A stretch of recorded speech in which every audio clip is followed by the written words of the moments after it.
Conocí a una chica en Plenty of Fish a la que llamaré Julieta para esta historia. Nos llevábamos muy bien al principio. Era divertida, aventurera, amante de la naturaleza y curiosa por todo lo relacionado con el medio ambiente. Todo iba genial durante casi un año. Ella también tenía un hijo de 3 años cuando la conocí, que me adoraba. De hecho, había comenzado a ahorrar dinero para comprar un anillo de compromiso, y fue entonces cuando empezaron a aparecer las primeras grietas. Fue en ese momento cuando ella tuvo que ir a juicio por la custodia de su hijo con su ex, a quien me dijo que era abusivo, y que una vez la había amenazado con un arma, y había intentado atropellarla con su coche cuando ella intentó irse.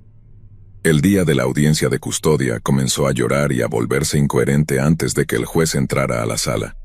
En voz alta dijo algo como: «Ganas, me rindo, puedes quedarte con él, ya no me importa, tendré otro bebé» o algo así.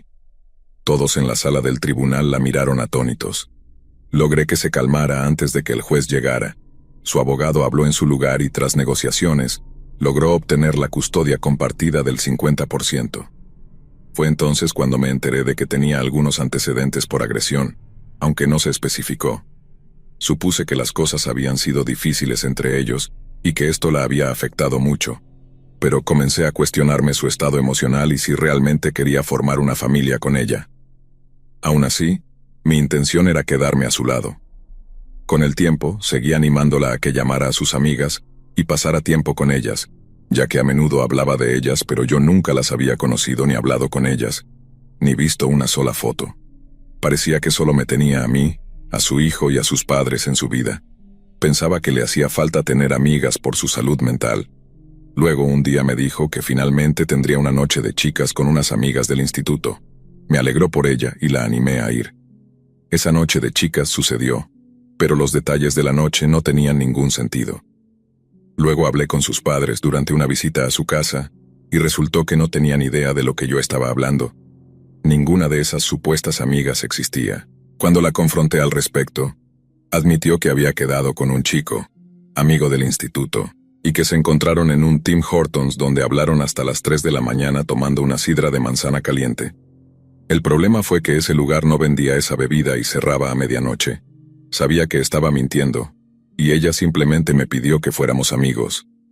Quería que siguiéramos haciendo todas las actividades familiares juntos, pero sin besos ni nada más, solo como amigos. Rompimos unos 3 o 4 días después. Recibí una llamada donde estaba llorando, pidiendo que volviéramos, pero no me decía dónde estaba y estaba claro que no estaba estable mentalmente. Amenazó con hacerse daño si no volvíamos. Resultó que había dejado a su hijo en casa de su madre, y luego desapareció durante 3 días sin decirles a dónde iba. Llamé al número que aparecía en la pantalla, y resultó ser el hotel más caro de la ciudad.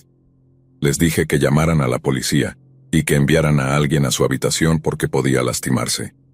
Unas semanas después, se apareció en mi casa y me pidió que volviéramos. Incluso ofreció agregar a otra chica a la relación para que pudiéramos tener tríos. Solo le dije que no y cerré la puerta en su cara. Luego fue a casa de mis padres y les dijo que en uno de mis viajes a Europa mi amigo y yo habíamos compartido una chica. Solo para dejar claro, no, eso nunca sucedió. Como pueden imaginar, mis padres le pidieron que se fuera, pero luego le dijo a mi padre que debía desheredarme porque yo era un mal hijo y que debía creer todo lo que le había contado sobre él. Mi padre simplemente le respondió: «Soy un hombre difícil de llevar. Si él te dijo cosas malas sobre mí, probablemente sean ciertas». Y luego cerró la puerta en su cara. Unas semanas después, mientras estaba cenando en casa de mis padres, los teléfonos, tanto el mío como el de ellos, empezaron a sonar constantemente. Llamaba cada 10 segundos, así que apagué mi teléfono y mis padres desconectaron el suyo. Unas horas después escuchamos sus mensajes. Era evidente que necesitaba ayuda. Decía que estaba en el bosque detrás de la casa de mis padres y que estaba perdida y que su celular estaba a punto de quedarse sin batería. Llamamos a la policía, les hicimos escuchar el mensaje de voz y ellos fueron a buscarla. La encontraron sin zapatos, a unos 300 metros de la casa de mis padres y cerca de una autopista, donde se escuchaba el tráfico. ¿Había terminado? 4 meses después no había sabido nada de ella, y pensé que la saga había terminado. Justo había comenzado a salir con la mujer con la que estuve durante 7 años cuando empezó de nuevo a llamar muchas veces. Esta vez decía que estaba embarazada. Le pedí pruebas, pero dijo que había tenido un aborto espontáneo. Luego le conté a mi nueva novia que creía que mi ex iba a aparecerse en mi casa, y ella me dijo que fuera a esconderme en su casa. Unos días después, llegué a casa y había una capa de 10 centímetros de nieve en el suelo. Mi jardín estaba lleno de huellas y había una botella vacía de ron. En mi puerta había una bolsa con un testamento escrito a mano de 15 páginas, donde decía que me dejaba a su hijo y que era su culpa que él se quedara sin madre. Realmente me negué a leer todo el testamento. Llamé a la policía otra vez y les dije que no encontraba su coche, que tenía su licencia de conducir, su tarjeta de salud y una botella vacía de ron. Me informaron que ya la tenían y que enviarían unos oficiales a recoger sus cosas. Al colgar, mi vecino salió y me dijo que esa misma mañana la había oído gimotear en mi jardín y que incluso la había visto bajo mi terraza. Tenía principios de congelación e hipotermia y había llamado a la ambulancia. Para ser honesto, jamás se me habría ocurrido mirar bajo mi terraza. Si hubiera muerto allí, habría permanecido hasta la primavera y su cuerpo habría empezado a descomponerse. Imaginen tener que explicar a la policía por qué el cuerpo de tu ex estuvo bajo tu terraza todo el invierno. La nieve también había comenzado a caer unas horas antes de que mi vecino la encontrara, por lo que no habría habido señales de que ella estuviera allí. Cuando finalmente encontré su coche a unas pocas calles de mi casa, llamé a su padre y le dije dónde estaba el vehículo. Fue entonces cuando sus padres se disculparon y me dijeron que esperaban que ella mejorara estando yo en la imagen.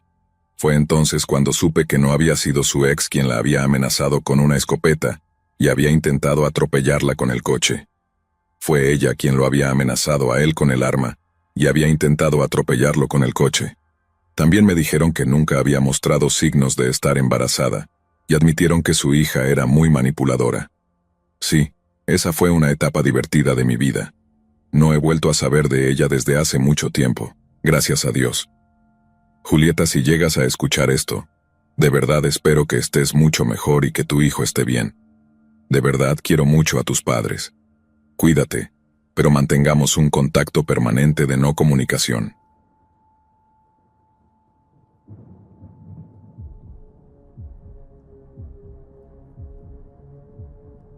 Esto sucedió hace unos 5 años, cuando conocí a un chico en el gimnasio.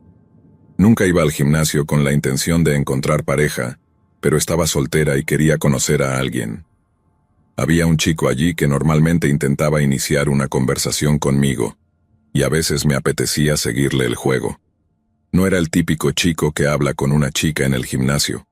Él realmente escuchaba lo que tenía que decir y nunca intentó explicarme de manera condescendiente cómo hacer los ejercicios. Era alto, fuerte y musculoso, y su nombre era Jared. Una noche vi a Jared en Tinder y nos dimos match, lo que duró un tiempo, pero por alguna razón dejé de responderle unos días después. Nos encontramos de nuevo en el gimnasio, se acercó, charló conmigo y luego me pidió una cita. Acepté salir con él, aunque realmente no quería ir. Me sentí obligada a decir que sí, ya que me lo había pedido en persona y compartíamos el gimnasio. La noche siguiente nos encontramos para cenar y de hecho él fue bastante encantador. Se veía muy bien arreglado fuera del gimnasio y estaba vestido con mucho estilo. Me hizo reír y tuvimos química. La primera señal de alerta que noté fue que era muy grosero con el camarero. Los camareros no tienen trabajos de verdad porque no pueden hacer nada bien, dijo. Pensé que era un comentario grosero, pero intenté pasar por alto ese detalle. Después de aproximadamente un mes de vernos, Jared y yo oficialmente éramos novios, pero las cosas empezaron a sentirse diferentes. Empezó a aparecer en mi apartamento a altas horas de la noche sin avisar. Se enfadaba si no contestaba el teléfono y tenía serios problemas de ira. Si perdía una de sus llamadas me insultaba, menospreciaba a mis amigas y me hacía sentir inútil. Una noche, de hecho, se presentó en mi apartamento borracho exigiendo sexo. Me negué, pero él insistía, así que le pedí que se fuera. 30 minutos después lo escuché junto a mi ventana diciéndome: «Déjame entrar y dame lo que quiero. Me duele mucho no poder estar contigo en este momento». Le dije que se fuera al diablo y luego me amenazó con algo como que iba a tirar la puerta abajo y forzarse en mí. Sí, me amenazó con violarme. Fue entonces cuando lo amenacé yo con llamar a la policía, y se fue. Después le envié un mensaje y le dije que habíamos terminado. Esto fue la gota que colmó el vaso. Ya no podía soportar estar con él. Unas horas después me desperté con él golpeando mi puerta y llorando. Por favor, déjame entrar. Te juro que seré más considerado. La verdad es que te amo y solo necesito terapia. Le dije que podríamos volver cuando comenzara a ir a terapia. Fue un gran error de mi parte y debería haber terminado con él mucho antes en la relación. En ese momento ya no estábamos realmente juntos, pero aún teníamos sexo y pasábamos algún tiempo juntos. Parecía estar bien durante una semana, hasta su siguiente colapso. Estaba teniendo un día bastante malo y no tenía muchas ganas de socializar. Me encontraba en una situación extraña, donde había perdido todo el interés en Jared, pero también tenía miedo de él por mi propia seguridad. Fui al gimnasio para intentar liberar algo de estrés, y estaba hablando con un hombre mayor. Él era amable y probablemente llevábamos unos 3 minutos hablando cuando escuché. Entonces por eso no me respondes, ¿verdad? Era Jared. Eres una asquerosa. Sabía que ya estabas acostándote con otros hombres. ¿Por qué no contestas tu teléfono? Esto fue extremadamente vergonzoso, y él estaba causando una gran escena en el gimnasio. Comenzó a arrojar equipo de gimnasio y eso me asustó. Salí corriendo llorando y me subí a mi coche para irme. Dejé mi bolso de entrenamiento y mi botella de agua en el gimnasio, pero ni siquiera me importó, porque solo quería alejarme de Jared. Él salió del gimnasio y vino corriendo hacia mi coche gritando. Por suerte tenía las ventanas arriba, pero aún podía escucharlo gritándome desde fuera del coche. Luego me fui, y fue entonces cuando recibí un mensaje de él. Voy a destruirte algún día. Si no es hoy, será en algún momento en el futuro. Bloqueé su número y solo manejé hasta llegar a casa. Unas noches después, volvió a aparecer en mi ventana, y estaba reproduciendo esa estúpida canción So Sick de Neyo desde su coche. Podía escucharlo gritar y llorar, diciendo que se iba a matar. Llamé a la policía y le pedí que se fuera y dejara de aparecer por mi casa. En ese punto de mi vida, nunca había pedido una orden de restricción, y como estaba trabajando mucho como camarera, eso parecía imposible en ese momento. La policía no llegó a mi casa hasta una hora después de que él se había ido, y dijeron que simplemente llamara de nuevo si regresaba. En mi ciudad, la policía realmente no hace mucho en estos casos. Pasaron unos meses y de vez en cuando él creaba una nueva cuenta en Instagram para intentar hablar conmigo.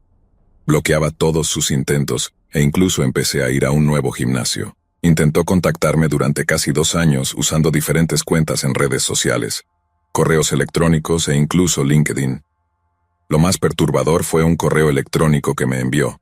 Era una imagen de un tatuaje que se había hecho, de un osito de peluche sosteniendo una pistola apuntándose a la cabeza, y encima estaban las palabras Jer Bear, un nombre infantil ridículo que yo solía usar para él. El correo contenía esa imagen y un mensaje que decía que estaba triste, junto con un emoji de carita triste. Pensar que este maníaco realmente estuvo haciendo esto durante años por una relación de apenas 2 meses fue extremadamente perturbador para mí.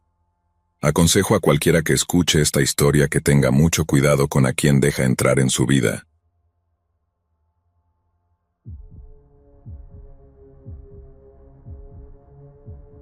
Soy mujer, y esto ocurrió en mis primeros años de la secundaria. Siempre fui una persona increíblemente tímida, y cuando digo tímida, realmente lo digo en serio, ya que aún estaba en la fase de esconderme detrás de las piernas de mis padres cada vez que me acompañaban a la escuela. Odiaba que todos esos ojos extraños me miraran al entrar al aula. Afortunadamente, empecé a conocer a algunas personas encantadoras que compartían mis mismos intereses y terminaron convirtiéndose en mis amigos más cercanos, algunos de los cuales sigo viendo hasta el día de hoy después de graduarnos. Desafortunadamente, una de esas personas que conocí resultó ser alguien a quien realmente hubiera deseado no haber incluido en mi grupo de amigos.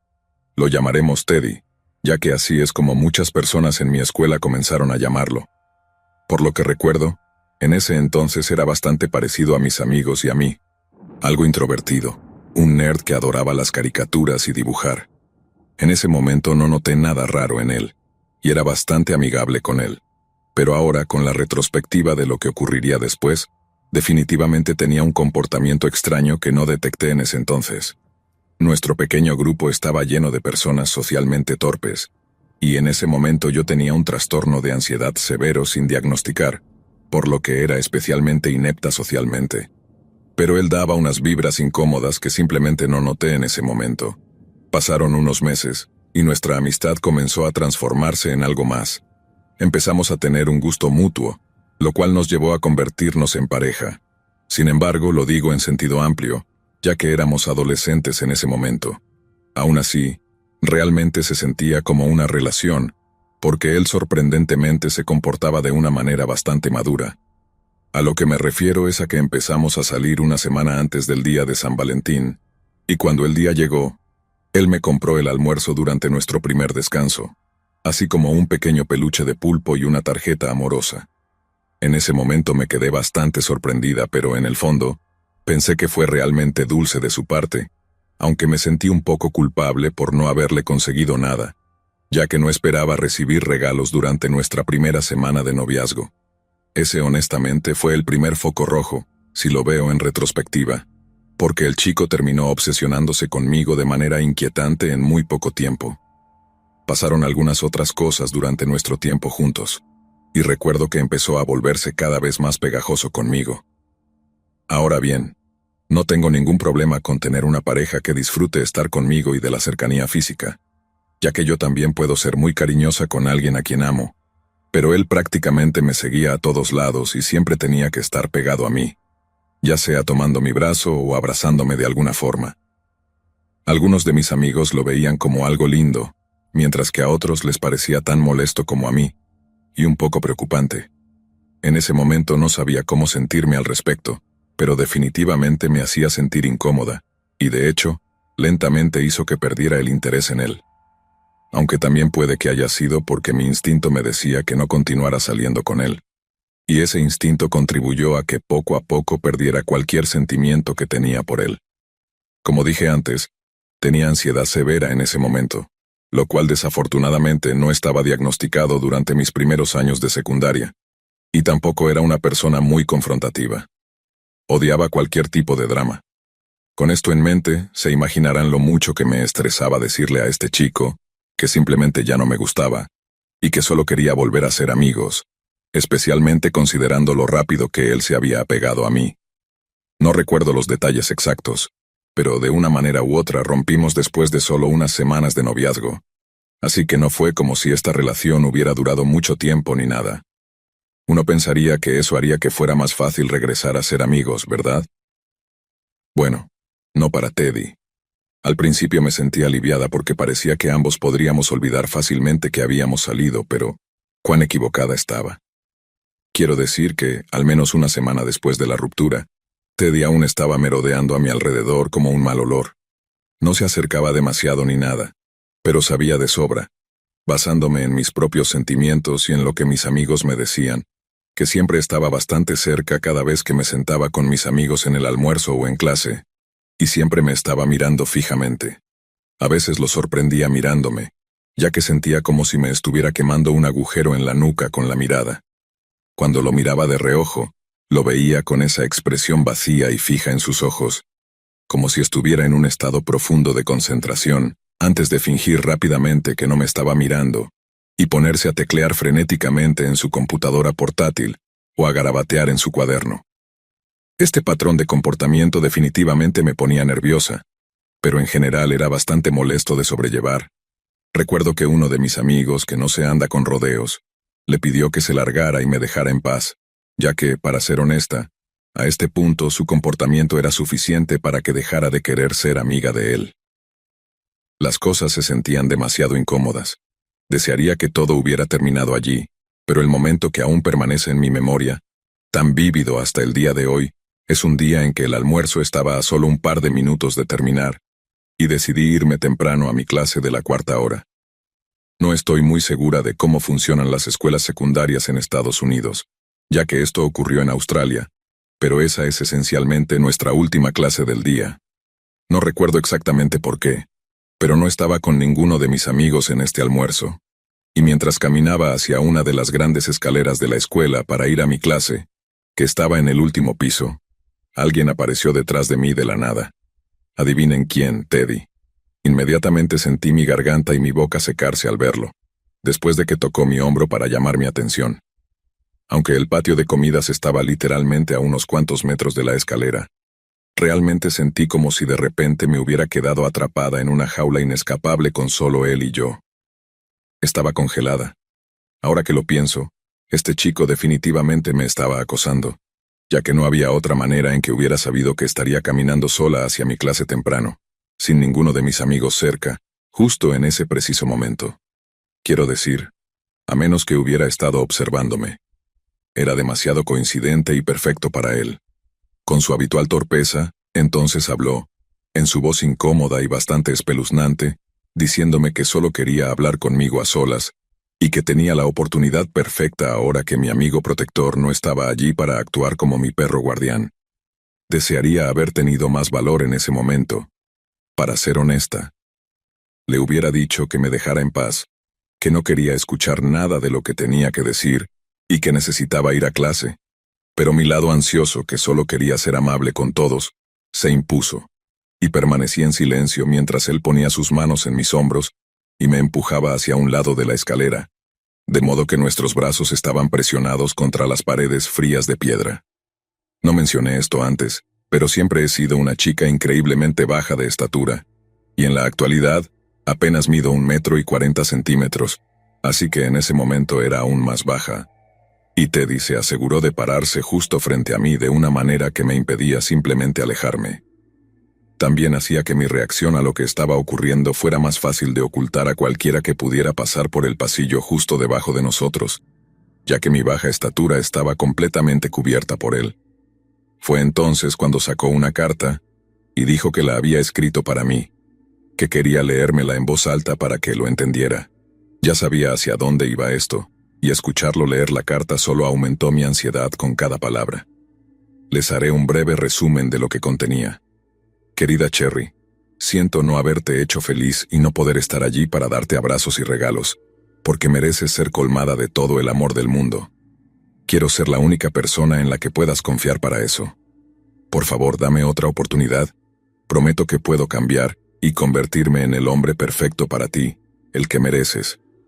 Empezaré a ir al gimnasio por ti, si así lo deseas. Quiero hacerte feliz para que, con suerte, algún día podamos despertarnos juntos en la misma cama, después de casarnos y establecernos. Por favor, dame otra oportunidad, puedo cambiar. Estas no son las palabras exactas, pero todo, desde querer salir conmigo de nuevo y cambiar para convertirse en un mejor hombre, hasta casarse y vivir conmigo, son frases que permanecen vívidas en mi mente cada vez que recuerdo este momento. No sé qué pensarán ustedes, pero como una adolescente escuchar a este chico hablar sobre cómo ya había planeado todo nuestro futuro juntos y cómo realmente pensaba en convertirse en el hombre ideal para mí, de modo que terminara casándome con él, después de solo unas pocas semanas de salir, fue simplemente espeluznante y me hizo sentir el estómago revuelto. Entonces, me miró fijamente, y honestamente, en sus ojos se notaba un toque de perturbación. Este chico estaba demasiado obsesionado conmigo, y esa realización me golpeó de golpe en ese momento.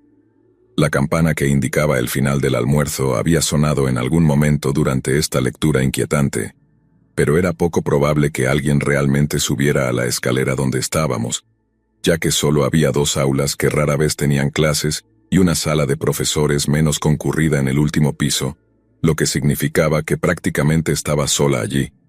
Mi cuerpo definitivamente estaba en modo de luchar o huir en este punto, pero mi cuerpo había decidido optar por la desafortunada tercera opción, congelarse. No podía decir nada en respuesta a lo que acababa de decirme, ni tampoco podía simplemente correr y darme la vuelta ante este chico obsesivo.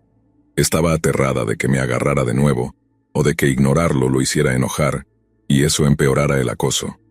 Antes de darme cuenta, mi ansiedad había alcanzado su punto máximo y comencé a tener un ataque de ansiedad, rompiendo a llorar frente a él, incapaz de pronunciar palabra antes de que todo se convirtiera en un mar de lágrimas y respiración agitada.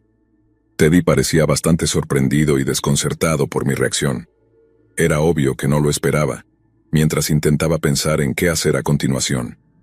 Fue entonces cuando, entre mis lágrimas, también lo vi extender su mano hacia mí, quizá para darme un abrazo, lo cual me habría ayudado si se tratara de uno de mis amigos.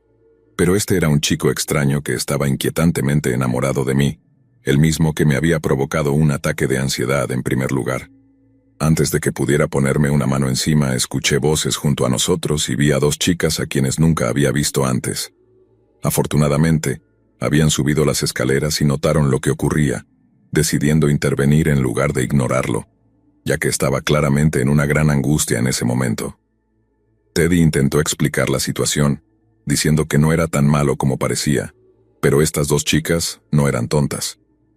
Vieron claramente que este chico me había hecho llorar, y cortaron su patética explicación con miradas sumamente disgustadas.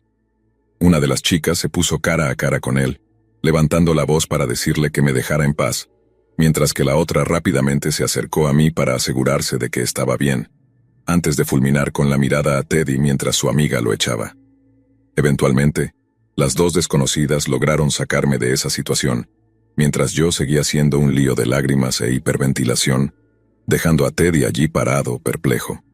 Resultó que mi clase había sido reubicada en otro lugar por la tarde, así que una maestra nos dijo que teníamos que caminar al otro lado de nuestra enorme escuela, hacia la biblioteca. Afortunadamente estas chicas eran realmente encantadoras y no les importó llegar tarde a sus propias clases. Solo les importaba llevarme a mi clase de manera segura. Benditas sean de verdad. Fueron tan reconfortantes a pesar de no conocerme. Mis amigos estaban obviamente horrorizados de verme en ese estado cuando llegué a la biblioteca, y su aversión hacia Teddy aumentó después de ese día. Por suerte, él nunca volvió a hablarme ni a estar cerca de mí desde ese día fuera de las clases, y sentí que finalmente podía caminar libremente, sin sentir su mirada constantemente en mi espalda.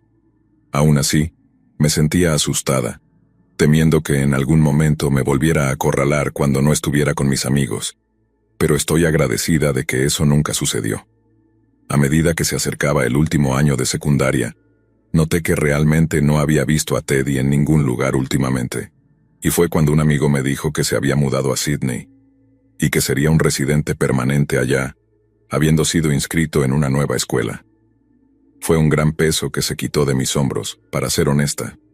Me había acosado menos, claro, pero el simple hecho de saber que no estaría en ningún lugar cerca de mí me hacía sentir mucho más segura. Con el tiempo, lentamente lo olvidé, pero desafortunadamente, su llamada residencia permanente en Sydney no fue tan permanente, ya que justo en el penúltimo año regresó a mi escuela, habiendo regresado de Sydney por razones desconocidas. Inicialmente estaba un poco preocupada por esto, pero, afortunadamente, ya en el último año la mayoría de las clases que teníamos eran optativas, y por lo que sabía, él tomaba clases mayormente en el área de nivel inferior, mientras que yo había tomado una mezcla de clases de nivel bajo y alto, además de algunas clases certificadas, y no estaba en ninguna de ellas, salvo en una de las pocas clases de nivel alto que ambos compartíamos. Literatura. Es un poco gracioso porque nuestra maestra de literatura claramente no quería que él estuviera en su clase, ya que era muy malo en la materia, y a sus ojos claramente no se la tomaba en serio. Quiero decir, en una de las evaluaciones, literalmente escribió todo su ensayo en su propio idioma inventado, y esperaba que la maestra pudiera entenderlo. Eventualmente, este comportamiento constante hizo que lo sacaran de la clase y lo colocaran en una clase de inglés de nivel inferior. Esto puede sonar un poco cruel, ya que estaba claro que definitivamente tenía algunos problemas de salud mental, pero sinceramente, sentí alivio, ya que creo que finalmente me había reconocido después de no haberme visto por tantos años, y había empezado a mirarme de vez en cuando en la clase. Solo hubo otra ocasión en que compartimos una clase juntos, y fue porque mi clase de matemáticas de nivel inferior se fusionó con la suya una tarde, debido a que nuestra profesora no pudo asistir y no había asistente de enseñanza asignado. Simplemente me senté con mi mejor amiga mientras trabajábamos, pero podía sentir que él me miraba otra vez, y cada vez que miraba en su dirección, hacía la misma tontería de cuando estaba en los primeros años, desviando rápidamente la mirada hacia su pantalla de computadora. Si nada de esto los convence de que él era un acosador obsesivo, Resulta que en algún momento del último año lo suspendieron porque lo atraparon tomando fotos inapropiadas de varias chicas de nuestro grado. Encima de eso, también empezó a salir con una chica que aún estaba en los primeros años de secundaria, lo que significa que probablemente tenía entre 13 y 15 años, mientras que él rondaba los 17 en ese momento. Ahora, para algunas personas eso podría no parecer raro, pero en el futuro, eso significaría que él ya tendría 18 y habría terminado la secundaria cuando ella aún tuviera, a lo mucho, 16. Y eso me parece realmente perturbador, especialmente considerando todo lo que ya había hecho. Sé que esto puede parecer un poco largo y no tan aterrador como otras historias de acosadores, pero honestamente, en ese momento estaba muy incómoda y genuinamente asustada de cómo este chico podría reaccionar hacia mí por no aceptar sus sentimientos. Me da escalofríos recordar lo extrañamente obsesionado que estaba este chico después de solo salir conmigo por unas pocas semanas, especialmente considerando que éramos apenas adolescentes. Realmente espero que después de todas las cosas que hizo, haya hecho algo de introspección después de la secundaria, haya recibido ayuda y esté mejor mentalmente. También espero que ya no esté saliendo con esa chica joven, porque eso todavía me da muchísimo asco recordar. Por suerte, no he visto rastro de él desde que me gradué hace 3 años. Esta experiencia, además de otra relación terrible y mentalmente abusiva en la que me metí durante el 12º año, hizo que fuera muy difícil para mí confiar en alguien, así como sentirme cómoda en relaciones. Estoy feliz de decir que finalmente encontré a alguien que realmente me hace sentir que soy importante de una manera no espeluznante. Él verdaderamente me hace sentir como una persona, y sinceramente, me ha ayudado mucho a superar estos obstáculos de relación que me han marcado todos estos años. Me complace decir que estaremos celebrando nuestro primer aniversario juntos este diciembre. Para terminar, sinceramente tuve mucha suerte de que este chico no fuera de los que se enojan fácilmente, y también de que unas desconocidas me sacaran de la situación en la escalera, antes de que las cosas se volvieran aún más incómodas para mí. Toda esta situación podría haber sido mucho peor para mí. Mi consejo para cualquiera que pueda relacionarse con esto de alguna manera es que, por favor, presten mucha atención a cualquier señal de alarma, y siempre confíen en su instinto en estos casos. No deberían preocuparse por posiblemente herir los sentimientos de alguien, porque su seguridad es lo único que importa, y darse cuenta de estas señales de advertencia a tiempo es extremadamente importante. Cuídense allá afuera. Todos son mucho más fuertes de lo que creen.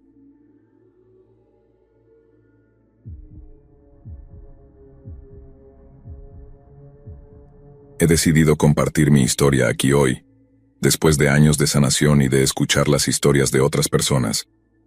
Siento que finalmente poder hablar sobre todo lo que sentí durante esa época de mi vida será el último paso que necesito para obtener el cierre que busco. Antes de empezar, es importante señalar que todo esto se desarrolla en un periodo de aproximadamente 5 años. Yo tenía 17 años y estaba en una fiesta a la que en realidad no debería haber ido, cuando conocí a quien sería mi futuro novio. Lo llamaremos Scotty. Él tenía 21 años. Lamentablemente yo era una adolescente ingenua y rebelde en ese entonces, y me iba a graduar de la preparatoria ese mismo año, en el 2017. La idea de un novio mayor me parecía intrigante, y yo realmente no había entendido ni sentido la verdadera intimidad en mi vida, así que, supongo que, en cierta medida, estaba desesperada por sentirme deseada. De más está decir que caí rápidamente. Estar con un novio mayor, que ya había terminado la escuela, se sentía genial en ese momento. Scotty parecía maduro y como si tuviera su vida en orden. Los primeros 6 meses a un año que pasamos juntos fueron geniales, o al menos eso pensé. Me enamoré de él. Resumiendo, él pasaba la noche conmigo a menudo. Yo vivía con mis padres en ese entonces, y un día Scotty simplemente dejó de irse. Prácticamente y de manera casual, se mudó con nosotros. Es importante mencionar que mi habitación estaba completamente en el piso superior, así que teníamos algo de privacidad. Mis padres no estaban del todo contentos con la idea de que Scotty viviera allí a tiempo completo, pero lo permitieron. Comenzamos a vivir juntos dentro del primer año de salir. Al poco tiempo, se hizo evidente que Scotty tenía problemas de autoestima, problemas de ira y otras dificultades. A medida que nos sentíamos más cómodos el uno con el otro, Él pasaba casi todo el tiempo jugando videojuegos y se convirtió en una especie de recluso. No siempre fue así, pero creo que terminó siendo víctima de problemas graves de salud mental. Comenzó a decaer alrededor del primer año. Scotty comenzó a trabajar en el turno de noche, pegado a su Xbox, y dejó de salir y socializar por completo, al punto de que casi ni siquiera me hablaba. Siempre eran solo videojuegos. Ver a alguien consumido por esa oscuridad era perturbador. Fue entonces cuando empecé a descubrir que me engañaba, actuaba de manera sospechosa, y encontré fotos inapropiadas en su teléfono, incluidas de hombres, mujeres y personas trans. Comenzó a volverse odioso, vengativo y vacío. Estaba tan acostumbrada a que la gente me abandonara a lo largo de mi vida, que cuando comencé a ver todos sus defectos quise ser diferente. Quería demostrarle que nunca lo abandonaría y que lo ayudaría a superar esto.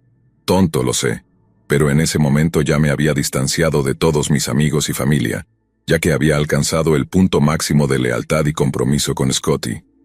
Poco sabía yo en ese momento que él estaba haciendo esto para aislarme y mantenerme en la ignorancia. Por supuesto, no entendía lo que era un vínculo traumático en ese momento, así que estaba completamente engañada. Con el paso de los años, él fue empeorando. Dejó de trabajar, comenzó a insultarme verbalmente, a golpear las paredes y las puertas de mi casa, a castigarme ignorándome por días o saliendo por horas, a destruir todas mis cosas, a amenazar con violencia contra mi familia, mis amigos, él mismo y mucho más. Incluso llegó al punto de conducir de forma temeraria hasta hacerme sentir náuseas, alcanzando velocidades de más de 160 kilómetros por hora, adquiriendo armas de fuego para esconderlas y atormentar, y abusando físicamente de los animales. En una ocasión, Scotty lanzó a nuestro gato contra la pared como si fuera una pelota de fútbol, y golpeó la pared tan fuerte que pensé que había muerto. Hizo el sonido más horrendo que jamás he escuchado. Nuevamente quiero decir que uno nunca comprende lo difícil que es dejar a alguien así, hasta que ha estado en una situación de violencia doméstica. Esto es vergonzoso y humillante de revivir, pero es esencial para mi sanación. En fin, Scotty empeoró. Sus engaños nunca cesaron y su comportamiento fue de mal en peor. Quería irme, pero me sentía atrapada. Incluso guardaba un arma robada en la guantera de su coche y amenazaba con matar a cualquiera que le molestara. Se aseguraba de que yo siempre supiera que estaba allí. Había perdido mi virginidad con él. Vivía conmigo. Habíamos estado juntos durante tanto tiempo. Estos pensamientos giraban constantemente en mi cabeza. Hacia el último año de nuestra relación, su familia le convenció de ser evaluado. Fue diagnosticado con TLP, TOC, ansiedad, depresión y mucho más. La lista era bastante extensa. Comenzó a tomar medicamentos y durante los siguientes meses realmente pensé que estaba cambiando. Le dije que tenía que empezar a ver a un terapeuta para regular sus emociones, o tendríamos que romper en ese momento, porque yo ya estaba exhausta. Para este punto, habíamos roto muchas veces, pero siempre volvíamos a estar juntos. Me sentía sin esperanza. Como decía, debido a su medicación, nuestros últimos meses juntos parecían estar bien de nuevo, pero ya para este punto, después de casi 5 años, finalmente me di cuenta de que quería salir de esa relación. Él estaba avanzando lentamente con la terapia y ya no era feliz. Había crecido, madurado, y era una joven de 22 años decidida. Estaba lista para decirle a Scotty que se largara de mi vida. Esa noche fui a casa y lo hice.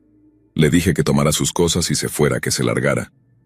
Lo dejé terminando de recoger sus cosas mientras me iba al trabajo al día siguiente. Cuando llegué a casa, mi habitación estaba hecha un desastre. Viejas notas que nos habíamos dado estaban tiradas por toda la habitación, y detrás de la cama encontré un antiguo paquete de terapia que debía entregar. Me dejó páginas escritas diciendo cuánto lo sentía, y hasta me pidió fotos de nuestro gato. Le envié un par de fotos y luego lo bloqueé en todo. Incluso creé un nuevo Snapchat e Instagram solo para asegurarme de que estuviera completamente fuera de mi vida. Unos meses después comencé una nueva relación. Aproximadamente 6 meses después de eso, la hermana menor de Scotty, a quien llamaremos Taylor, me envió un mensaje diciendo que debía tener cuidado con quién aceptaba en redes sociales, porque Scotty estaba perdiendo el control nuevamente y estaba creando cuentas falsas para intentar averiguar qué estaba haciendo. Taylor también mencionó que su familia intentó contactarme, pero que se dieron cuenta de que estaban bloqueados, así que ella decidió darme una advertencia sin decirle a su familia. Se suponía que Scotty había comenzado a hacer esto después de enterarse de que tenía un nuevo novio. Ingresé a todas mis cuentas y le agradecí por avisarme. No pasó nada más, o al menos eso creía. También me mudé a otra ciudad en ese momento, así que no me preocupaba mucho que me encontrara. Unos 6 meses después rompí con ese novio. Me mudé de regreso con mis padres y volví a usar aplicaciones de citas. Para este punto, Scotty y yo habíamos roto en el verano del 2021, y ya era el otoño del 2022. Siempre mantengo a todos mis exnovios bloqueados. Simplemente no me interesa saber de ellos, así que Scotty seguía bloqueado. Estaba en Bumble cuando vi el perfil de Scotty. Inmediatamente sentí un nudo de ansiedad al ver su cara otra vez, y deslizó a la izquierda sin pensarlo 2 veces. La aplicación me informó que había perdido un match. Él intentó hacer match conmigo. Oh no. Después de este incidente bloqueé su perfil en la aplicación y prácticamente me olvidé de él. Eso hasta que Taylor, su hermana menor, me contactó de nuevo. Me dijo que él había estado pensando en contactarme, y que si estaría interesada en escuchar de él. Le respondí educadamente que no, y ella lo entendió y me agradeció. Me dijo que había madurado y que en realidad había solucionado muchos de sus problemas. Realmente pensé que eso sería el final. Avanzamos unos meses hasta enero del 2023. Empecé a recibir llamadas extrañas en mi celular. Cada vez que contestaba, solo había silencio. Las llamadas comenzaron cuando estaba en casa de mis mejores amigos, a quienes llamaremos Marie y Max. Marie era mi mejor amiga, y recientemente se había mudado a una casa con Max, nuestro otro mejor amigo. El número llamaba a mi teléfono. Yo rechazaba la llamada varias veces, y entonces llamaban a Marie literalmente mientras ella estaba sentada junto a mí. Sin embargo, a Max nunca lo llamaban. Como dije, solo había silencio en la línea, lo cual era un poco espeluznante, pero pensé que podría ser spam. El número seguía llamándome, pero notamos que solo llamaban a Marie si yo rechazaba la llamada, y solo lo hacían cuando estaba con ella. Empezamos a creer que alguien me estaba rastreando, debido a que sabían cuando estaba con Marie. No pudimos encontrar nada extraño en mi teléfono ni en mi entorno. Esto continuó por un par de semanas, e incluso intenté rastrear el número y lo localicé en un centro de DHS. ¿Qué? Fue muy aleatorio. Finalmente terminé bloqueando el número. Avanzamos unos meses más y estaba en la cama. Creo que esto ocurrió en junio. Era medianoche y estaba quedándome dormida cuando mi teléfono comenzó a sonar. Era un número que no reconocía, pero debido a mi trabajo no es raro que me llamen a horas extrañas. Ingenuamente contesté. No escuché nada, excepto el sonido de un tono de grabación al inicio. Pregunté si había alguien ahí, pero no hubo respuesta. Colgué y traté de volver a dormir. Luego mi teléfono recibió un mensaje de texto. Lo abrí y decía, «Sé dónde estás», y luego mencionaba mi ciudad natal. Lo leí y de inmediato sentí náuseas. Vivo en un pueblo pequeño y no muchas personas saben que me mudé de regreso a casa. Mi teléfono volvió a vibrar, iluminando mi habitación completamente oscura. Recibí otro mensaje. «Te enviaré la ubicación exacta de dónde estás». Las lágrimas empezaron a inundar mis ojos. Dejé las luces apagadas y sentí que alguien me estaba observando. Fue el peor tipo de miedo que he experimentado. Saber que te están vigilando. Mi instinto de supervivencia se activó de inmediato. Me bajé de la cama y me quedé en el suelo con las luces apagadas. Llamé a Max, quien estaba en el trabajo. Me dijo que recogiera algunas de mis cosas y me fuera a su casa, que estaba a unos 30 minutos de distancia. Me comentó que también necesitaba llamar a Marie y asegurarse de que ella estuviera bien, ya que estaba dormida y él no estaba en casa. Todos sabíamos que estas llamadas y mensajes estaban relacionados. Sabíamos que era una sola persona quien hacía todo esto. Max llamó a Marie y ella estaba bien, no había sido molestada. Salí corriendo, me subí al auto, asegurándome de cerrar bien todo.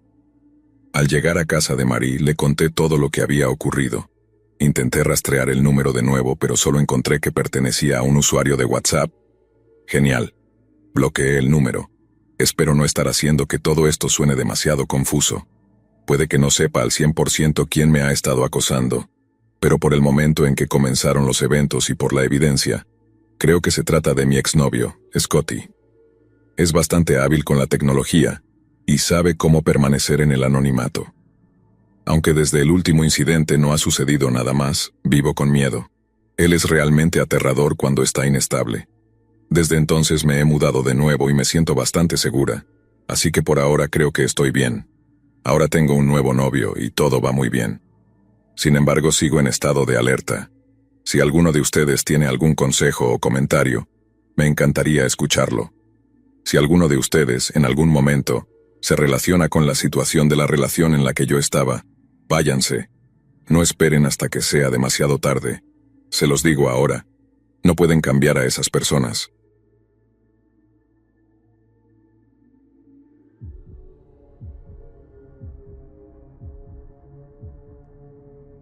Soy una persona transgénero de mujer a hombre. Tengo 21 años, y en este momento de la historia tenía unos 15. Quiero advertir sobre contenido sensible, ya que hablaré de desórdenes alimenticios, abuso mental y relaciones tóxicas. Cuando tenía 15 asistía a un programa de arte para estudiantes talentosos, por lo que generalmente tomaba un autobús a una escuela a unos 30 minutos de mi casa. Fue allí donde conocí a Kayla, una chica de 15. Era mi último año en esa escuela cuando la conocí y ella hacía un arte increíble. Adoraba su estilo y a ella. Empezamos a coquetear rápidamente hasta que un día me pidió salir. Estaba tan emocionado, pensaba que era maravillosa. Cuán equivocado estaba. La primera señal de advertencia fue en una fiesta de pizza durante nuestra clase en común, donde ella se negó a comer. Me dijo que su madre se enojaría, y yo no podía entender por qué. Pronto descubrí que tenía un desorden alimenticio y todo empeoró a partir de allí. Yo me sentía en tensión constante, revisando cómo estaba y tratando de ayudarla, pero nada funcionaba. Era bulímica y anoréxica. Iba constantemente al baño a vomitar o a hacer ejercicios. Me sentaba afuera esperándola, y escucharla vomitar me enfermaba. En un momento hasta admitió que usaba mi cuerpo como motivación porque yo era delgado naturalmente. Fue entonces cuando las cosas comenzaron a cambiar. También admitió que tenía un fetiche de alimentadorismo y quería probarlo. Al final del año escolar mi familia planeaba mudarse a otro estado, y yo estaba destrozado. Planeaba ir a otra escuela de arte para la preparatoria, y además estaba en esta relación. Al final fue lo mejor, ya que empezó a mejorar. Ella comenzó a aplicar el alimentadorismo en ella misma, incluso publicando en internet para que otras personas se unieran en su objetivo de engordarla. No funcionó, pero sí me atrapó en su asqueroso fetiche. Intentaba hacer que subiera de peso, lo cual se volvió una enorme carga. Constantemente contaba mis calorías, asegurándose de que comiera hasta llenarme. Si no cumplía con sus expectativas, ella purgaba y me hacía sentir que debía hacerlo para que no se lastimara. Usaba palabras sexuales para motivarme, y aunque me hacía sentir incómodo, fingía que me gustaba solo para complacerla. Una vez, su madre insinuó que yo era la razón por la cual tenía un desorden alimenticio, porque pasé demasiado tiempo en el baño. También afirmaba tener trastorno de identidad disociativo y hablaba conmigo como si fuera personajes de distintas series. Esto lo hizo por un tiempo hasta que de repente dejó de mencionarlo. También usábamos una app llamada Vent, donde podías expresar cómo te sentías. Si publicaba algo negativo, prácticamente me castigaba ignorándome o teniendo una crisis emocional. Yo siempre era el que ayudaba, pero nunca recibía ayuda. Una vez, incluso comentó que yo era huesudo y que no era cómodo para abrazar. Fue un golpe enorme para mí mentalmente. Hasta hoy me disculpo con las personas y siento que soy incómodo para abrazar.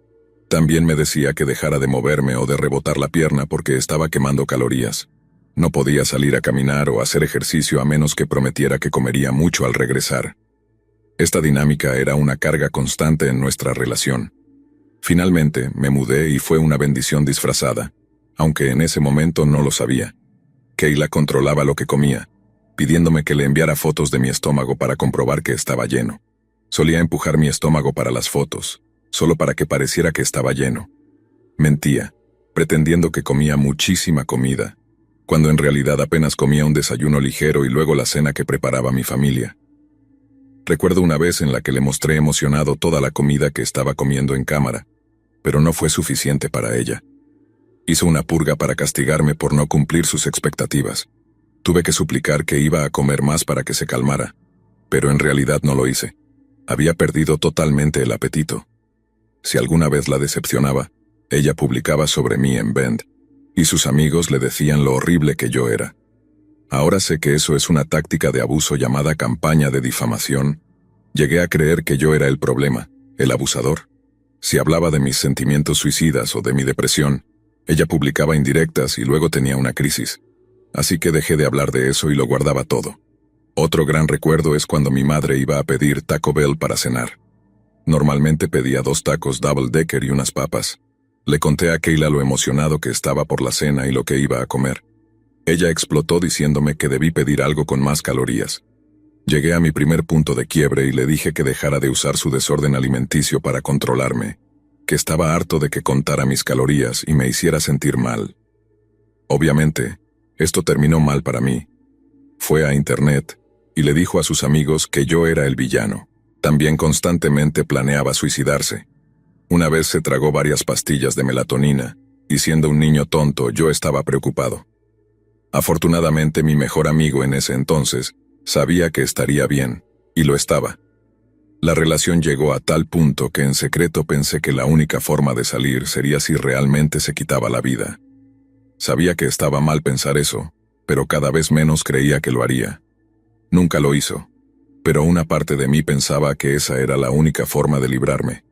Comencé a interiorizar las ideas de anorexia que ella tenía.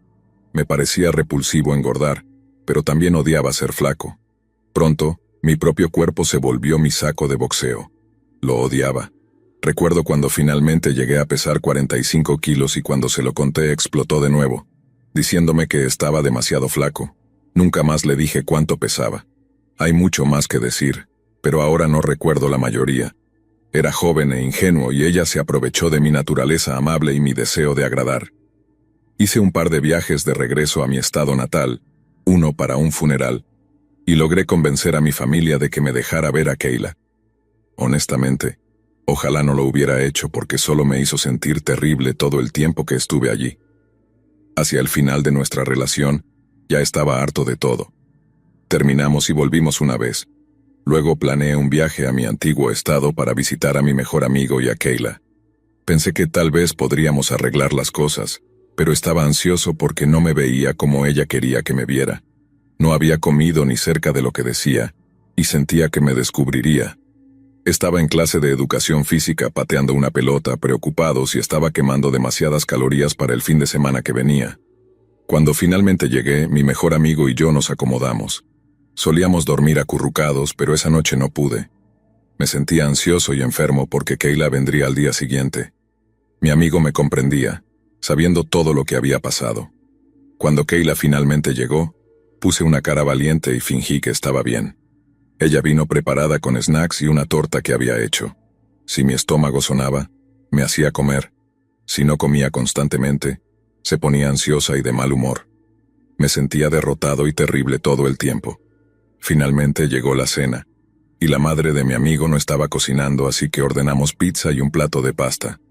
Finalmente comimos, y ella me observaba como un halcón.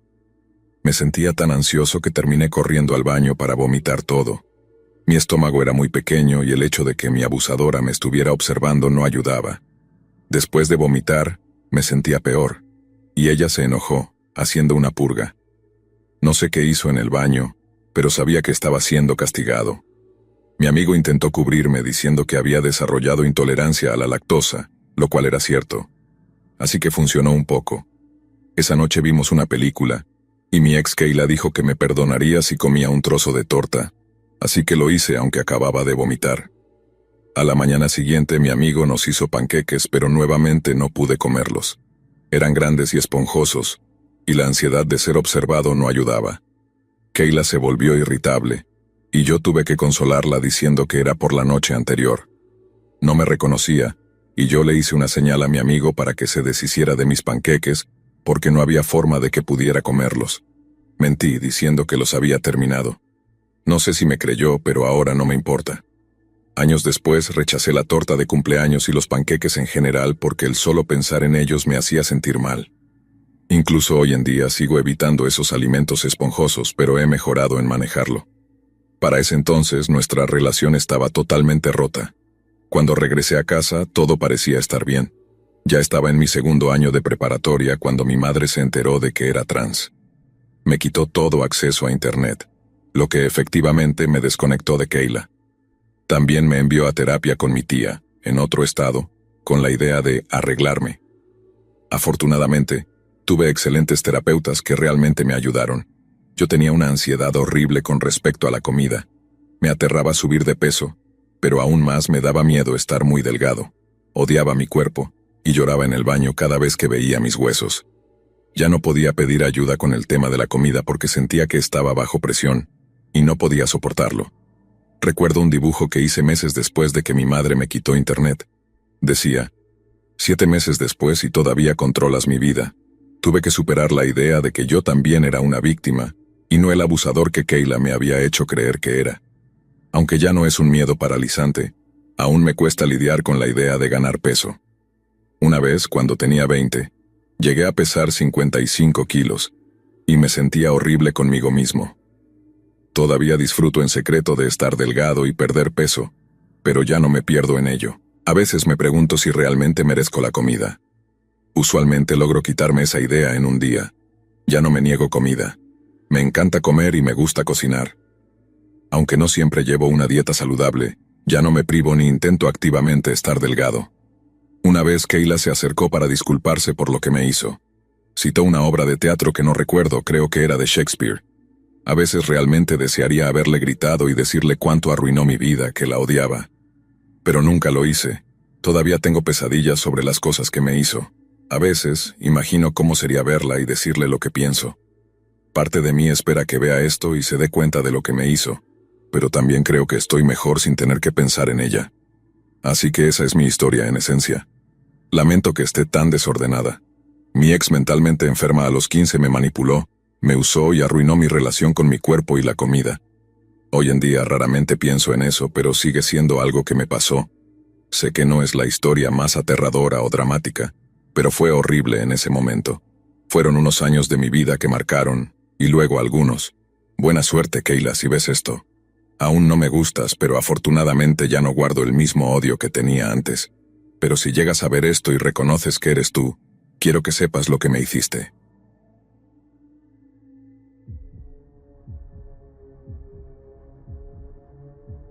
A veces, cuando cierro los ojos y trato de volver a esos días, me pregunto cómo todo se torció tan rápido. Al principio, él parecía ser solo alguien más intenso que la mayoría. Nos conocimos por amigos en común, y aunque todos lo consideraban algo introvertido y con un carácter difícil, conmigo siempre fue amable, hasta algo encantador. Comencé a salir con él sin muchas expectativas. Nunca pensé que se convertiría en alguien que algún día podría hacerme tanto daño. Pero el cambio llegó, lento pero implacable, como una niebla que se cuela sin que te des cuenta hasta que todo a tu alrededor está cubierto. Al principio, sus celos se veían como una prueba de amor. No quería que saliera sola o que tuviera demasiados amigos varones, lo cual podía entender, pero poco a poco fue cerrándome todos los caminos hasta aislarme por completo. Recuerdo una noche en particular cuando, después de un tiempo sin ver a mis amigas, decidí salir con ellas. Solo íbamos a tomar un café y ponernos al día. Esa noche fue la primera vez que realmente sentí su ira. Al volver a casa, estaba esperándome con una expresión oscura y los puños apretados. Me reprochó, me gritó y cuando intenté explicarle que solo quería ver a mis amigas, su respuesta fue fría y cortante: ya no necesitas a nadie más que a mí. Después de eso, me hizo prometer que no volvería a salir sin él, y como ya había comenzado a acostumbrarme a su carácter, obedecí convencida de que era solo una fase pasajera. Poco a poco, fue retirándome de mi propia vida. Dejé de ver a mis amigas, y cuando hablaba con alguien más, él estaba ahí, mirándome con esos ojos que parecían perforar mi alma, haciéndome sentir que estaba haciendo algo mal. Había momentos en que, incluso estando a solas, sentía que sus ojos me seguían, observándome, como si pudiera escuchar mis pensamientos y juzgarme solo por tener una vida aparte de él. Después de más de un año en esa relación enfermiza, finalmente tuve la fuerza de romper con él. No fue fácil, no por lo que sentía, sino por el terror a lo que él podría hacer. Romper con él fue como prender una chispa en un barril de pólvora. Su reacción fue inmediata y aterradora. Lloró, gritó, me suplicó, y luego se puso violento, diciéndome que sin él no era nada, que no iba a encontrar a nadie más que me amara como él. Pensé que esa sería la última vez que lo vería, pero no tenía idea de cuánto estaba equivocado. Al principio sus intentos de contacto eran incesantes pero limitados. Llamadas, mensajes, correos electrónicos, todos pidiéndome otra oportunidad o diciendo que no podía vivir sin mí. Pero yo estaba decidida a cortar el contacto y lo bloqueé de todas las maneras posibles. Lo que no esperaba era que, en lugar de rendirse, empezara a tomar medidas más perturbadoras. Comenzó a aparecer en lugares donde sabía que yo estaría. Algunas veces, mientras salía del trabajo, lo encontraba parado a lo lejos, simplemente observando. Esa mirada vacía y fija era más escalofriante que cualquier cosa que hubiera imaginado. Después de cada avistamiento, empezaban a aparecer cartas en la puerta de mi casa. En cada carta se volvía más amenazante, hasta que finalmente escribió que no iba a permitir que estuviera con nadie más. Sus palabras eran tan viscerales y detalladas, que era como si en su mente ya hubiera planeado lo que iba a hacerme. La policía me concedió una orden de restricción y pensé que eso lo detendría. Pero nada cambió. Él seguía ahí acechando, asegurándose de que supiera que me estaba vigilando. Con el tiempo, mi vida se convirtió en una serie de rutinas forzadas, casi rituales de supervivencia. Me levantaba cada día ya agotada, pensando en todas las precauciones que tendría que tomar para evitar que él se acercara a mí. Mis amigos me apoyaban como podían, acompañándome cuando salía del trabajo, o quedándose conmigo en las noches que me sentía más vulnerable. Empecé a evitar las redes sociales, cualquier cosa que pudiera dar una pista de mis movimientos. Mis días se volvieron una coreografía constante de autoprotección. Si quería ir a algún lado, elegía calles concurridas y cambiaba de ruta frecuentemente. Recuerdo que cada noche, antes de cerrar la puerta, revisaba las cerraduras 2 veces, incluso 3, y después me sentaba en el sofá, intentando controlar el ritmo de mi respiración mientras revisaba cada rincón de la casa. A veces, sentía que estaba enloqueciendo, que ese miedo constante me estaba consumiendo. Había momentos en que tenía el impulso de salir corriendo, de alejarme de todo, pero sabía que no podía dejar mi vida atrás. Así que me resignaba, viviendo día tras día en esa prisión de miedo, preguntándome cuánto tiempo podría resistir sin derrumbarme. Los meses pasaban y aunque intentaba ignorarlo, su presencia era imposible de esquivar. Empezó a usar a otras personas para llegar a mí. Una vez, 2 chicas me emboscaron en el estacionamiento de un centro comercial. Eran desconocidas, pero gritaban su nombre mientras me golpeaban, acusándome de haberle arruinado la vida. Logré escapar y acudí a la policía, pero no pudieron hacer mucho. Sabía que él había planeado todo, usando a otros para mantenerme en un estado constante de alerta y terror. Empezaron a llegar cartas con manchas de lo que parecía ser sangre, aunque nunca supe si eran reales o un intento de intimidación. A veces, las cartas incluían fotografías de mí en distintos lugares de la ciudad, como si me estuviera vigilando en cada momento. Las palabras en esas cartas se volvieron más sombrías y escalofriantes. En una, incluso llegó a describir cómo planeaba el último día de mi vida. Cada frase era una advertencia, cada palabra un recordatorio de que su obsesión no terminaría mientras yo siguiera libre. Finalmente, llegamos a la noche que cambió todo. Esa noche, tras uno de los peores días de mi vida, llamé a mi padre y le conté todo. Él sabía que algo andaba mal, pero no tenía idea de la profundidad del terror que estaba viviendo. A la mañana siguiente, decidió quedarse conmigo, quizás intuyendo lo que estaba por suceder. Me sentí más segura con él cerca, aunque sabía que eso podría no ser suficiente para detenerlo. Era tarde, pasada la medianoche, cuando escuchamos un ruido en la puerta. Mi padre y yo nos miramos, y mi corazón empezó a latir con una violencia que apenas me dejaba respirar. Sabía que era él. Mi padre se levantó y abrió la puerta, enfrentándolo cara a cara. Él estaba ahí, con una expresión fija y enloquecida, sosteniendo un cuchillo en una mano y una carta en la otra. Sus ojos brillaban con una mezcla de rabia y desesperación que nunca había visto. Empezó a leer la carta en voz alta, diciendo que esa sería nuestra última noche juntos, que había llegado para llevarme con él. Mi padre no dudó ni un segundo. Fue a la cocina y regresó con una cuchilla de carnicero, dispuesto a defenderme. Hubo un forcejeo, pero antes de que él pudiera reaccionar, mi padre le clavó la cuchilla en el cuello. Fue rápido y brutal. Él cayó al suelo mientras yo me quedaba paralizada, incapaz de procesar lo que acababa de suceder. Mi padre fue arrestado esa misma noche, y aunque pasó 7 años en prisión, sé que nunca se arrepintió de lo que hizo. Esa noche cambió mi vida.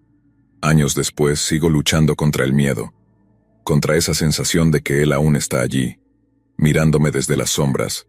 Aunque sé que está muerto, hay algo que nunca termina de irse, una sombra persistente que ronda mis pensamientos y se mezcla con los recuerdos.